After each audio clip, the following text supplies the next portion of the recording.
ದೃಷ್ಟಿ ಬೊಟ್ಟು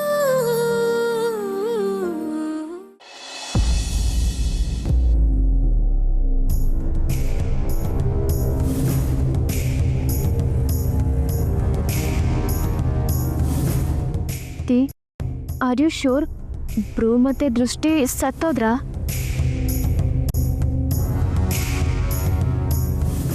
ಬಜ್ರಂಗಿ ಮತ್ತೆ ಶ್ರಾವಣಿ ಮಾತಾಡಿದ್ ಕೇಳ್ತಿದ್ರೆ ಬ್ರೂ ಮತ್ತೆ ದೃಷ್ಟಿ ಸತ್ತಿಲ್ಲ ಅಂತ ನನ್ಗೆ ಅನ್ಸಿದೆ.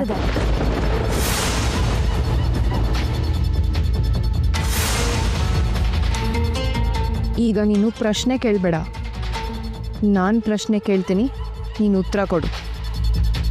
ಬಜರಂಗಿ ಸೈಲೆಂಟು, ದತ್ತು ಮತ್ತು ದೃಷ್ಟಿ ಹೆಣನ ಹೊತ್ಕೊಂಡು ಬರ್ತಾರೆ, ಅದಂತೂ ಕನ್ಫರ್ಮು.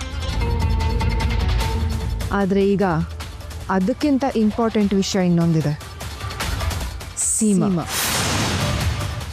ಆ ಸೀಮಾ ಎಲ್ಲಿ ಹೋದ್ಲು? ಅವಳು ಹೋಗೋದಕ್ಕೆ ಯಾಕೆ ಬಿಟ್ಟೆ? ಹೇಗೆ ಬಿಟ್ಟೆ ಹೇಳು.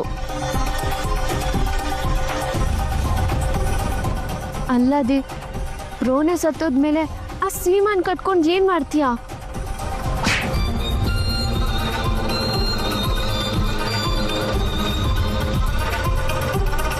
ಬುದ್ಧಿ ಇಲ್ದೇ ಇರೋಳ ಥರ ಮಾತಾಡಬೇಡ ನೇತ್ರ.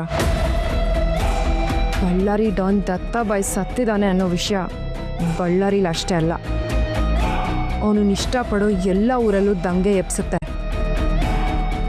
ಮೀಡಿಯಾದವರು ನಮ್ಮ ಮನೆಯವ್ರ ಹಿಂದೆ ಬೀಳ್ತಾರೆ, ನಮ್ಮ ಆಗದೇ ಇರೋರು ಇಂಟರ್ವ್ಯೂಗಳು ನಡೆಯುತ್ತೆ, ಅಂತೆ ಕಂತೆಗಳು ಹುಟ್ಕೊಳ್ಳುತ್ತೆ. ಅದರಲ್ಲಿ ನಮ್ಮ ವಿಷಯಗಳು ಬರ್ಬೋದು. ಹಾಗೆ ಬಂದರೆ ಕಷ್ಟ ಅಲ್ವಾ? ಅದರಲ್ಲೂ ಆ ಸೀಮಾ ಮೀಡಿಯಾದವ್ರ ಕೈಗೆ ಸಿಕ್ಕಿದ್ರೆ ನಾವು ಜೈಲ್ ಸೇರಬೇಕಾಗತ್ತೆ. ಆ ಸೀಮಂಗೆ ನಮ್ಮ ಬಗ್ಗೆ ಅಗತ್ಯಕ್ಕಿಂತ ಹೆಚ್ಚಾಗಿ ಗೊತ್ತಿದೆ. ಆ ಸೀಮನ ನಮ್ಮ ಕಂಟ್ರೋಲಲ್ಲಿ ಇಟ್ಕೋಬೇಕು. ಈ ತಪ್ಪಿ ಅವಳು ಯಾರ ಹತ್ರ ಏನಾದರೂ ಬಾಯ್ ಬಿಟ್ರೆ ನಮ್ಮ ಕತೆ ಫಿನಿಶ್. ಅವಳಿಗೆ ತಲೆ ಸರಿ ಇಲ್ಲ, ಅದು ಅಲ್ಲದೆ ಅವಳ ಮೇಲೆ ಅವಳಿಗೆ ಕಂಟ್ರೋಲ್ ಇಲ್ಲ. ಬಜ್ರಂಗಿ ಬೈತಿದ್ರು, ಮಾತಾಡದೆ ಹೆದರ್ಕೋತಿದ್ಲು. ಇನ್ಫ್ಯಾಕ್ಟ್ ಅವಳಿಗೆ ನಾವು ಮಾತಾಡಿದ್ದು ಅರ್ಥ ಆಗುತ್ತೆ ಅಂತಲೂ ನನಗೆ ಅನ್ನಿಸ್ತಿರ್ಲಿಲ್ಲ. ಬಜ್ರಂಗಿ ಹೋಗುವಂತ ಗದ್ರದಕ್ಕೆ ಹೆದರ್ಕೊಂಡು ಹೋದ್ಲಷ್ಟೆ. ನನಗೇನೋ ನಮ್ಗೆ ಅವಳಿಂದ ಪ್ರಾಬ್ಲಮ್ ಆಗುತ್ತೆ ಅಂತ ನನಗೆ ಅನ್ನಿಸ್ತಾ ಇಲ್ಲ. ಅನ್ನಿಸ್ತಿಲ್ಲ, ಆಗಲ್ಲ ಅನ್ನೋ ಪ್ರಶ್ನೆಗಳೇ ಬೇಡ ನೇತ್ರ. ತತ್ತು ಸತ್ತು ನನ್ನ ಮನಸ್ಸಿಗೆ ಶಾಂತಿ ಸಿಕ್ಕಿದೆ.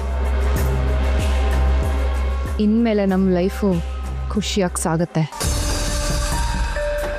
ಸೀಮಾ ಒಬ್ಳು ನಮ್ಮ ಲೈಫ್ಗೆ ಮುಳ್ಳಾಗದೇ ಇದ್ರೆ ಸಾಕು. ಅವಳೊಬ್ಳು ಸಿಕ್ಕಿದ್ರೆ ನಮ್ಮ ಸಮಸ್ಯೆಗಳೆಲ್ಲ ಕ್ಲಿಯರ್ ಆಗುತ್ತೆ.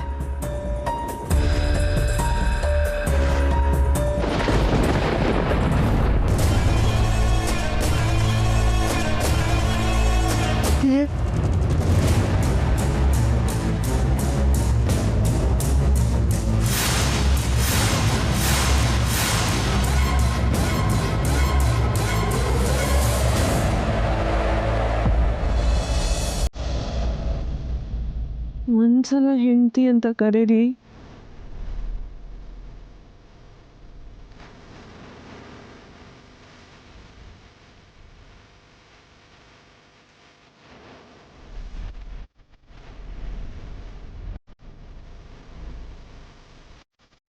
ನೀನು ನನ್ನ ಪ್ರೀತಿಸ್ತಿದೀಯಾ? ಅದು ನಂಗೆ ಗೊತ್ತಿದೆ.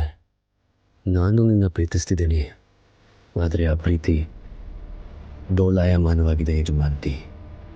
ಪ್ರೀತಿಸ್ತೀನಿ, ಆದರೆ ಹೆಂಡತಿ ಅಂತ ಕರೆದು ನಿನ್ನ ಮನಸ್ಸಲ್ಲಿ ಬೇರೆ ಏನೇನೋ ಆಸೆಗಳನ್ನ ಹುಟ್ಟಿಸೋದಕ್ಕೆ ನನಗಿಷ್ಟ ಇಲ್ಲ ಯಜಮಾನ್ತಿ. ನಿನ್ನ ಹೃದಯದಲ್ಲಿ ಅಹಂಕಾರ, ಮೋಸ ಏನೂ ತುಂಬಿಲ್ಲ, ತುಂಬ ಸ್ವಚ್ಛವಾಗಿದೆ. ಏನ್ರಿ ಯೋಚನೆ ಮಾಡ್ತಿದ್ದೀರಾ? ನಿನ್ನಿಂದ ನನ್ನ ಹೆಂಡತಿ ಅಂತ ಒಪ್ಕೊಳ್ಳೋಕ್ಕಾಗ್ತಿಲ್ಲ ಅಲ್ವಾ? ನೀವು ನನ್ನ ಪ್ರೀತಿಸಲ್ಲ ಅಲ್ವಾ? ಪರವಾಗಿಲ್ಲ ಬಿಡಿ, ಪ್ರೀತಿ ಅನ್ನೋದು ಬಲವಂತವಾಗಿ ಪಡ್ಕೊಳಕ್ಕಾಗಲ್ಲ, ತಾನಾಗೆ ಹುಟ್ಟಬೇಕು.